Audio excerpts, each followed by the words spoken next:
The war was there. My brother had enlisted in the Navy. I wanted to go in the Air Force. I wanted to be a pilot. My uncle suggested that the Air Force, you could get killed there. So, as my brother, I joined the Navy as a V-12, which meant that they would send me to school for a while. After a year, 12 months in V-12, I went to Columbia Midshipman School, which was probably the worst thing that ever happened to me in my life. Being a swabby in the Navy, an enlisted man, I thought was about the worst thing in the world. 4 months up there, this was 4 months of absolute hell. The worst thing that ever happened in the world to me.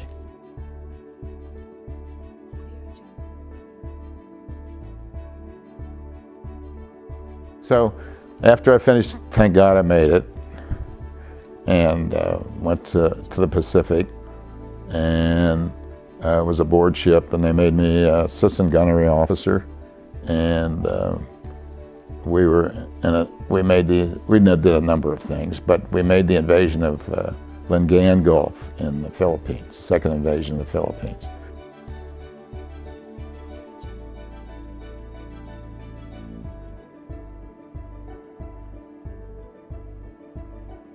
Well, the ship I was on, which was the George F. Elliott, was sunk, the first one. The suicide plane had come over and went into the ship at the first invasion of the Philippines.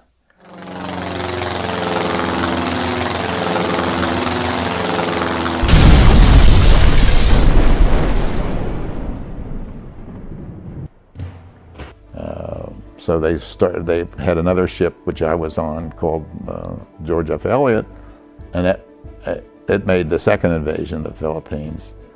The day we made the invasion, we had the troops aboard, we're unloading them, and a suicide plane came over.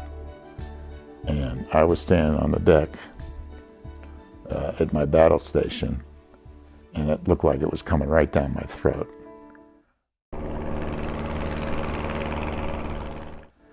We fired on it and sort of hit the plane or something, forced it to fly off, which of course saved my life.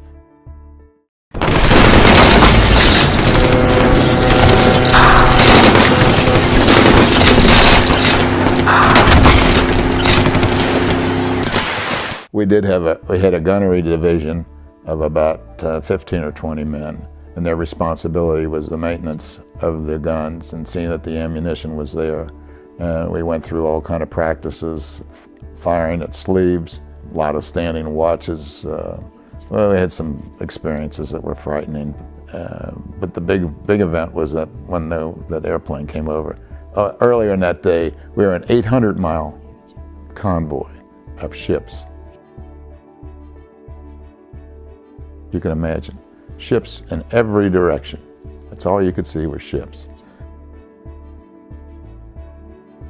You knew you were in war then.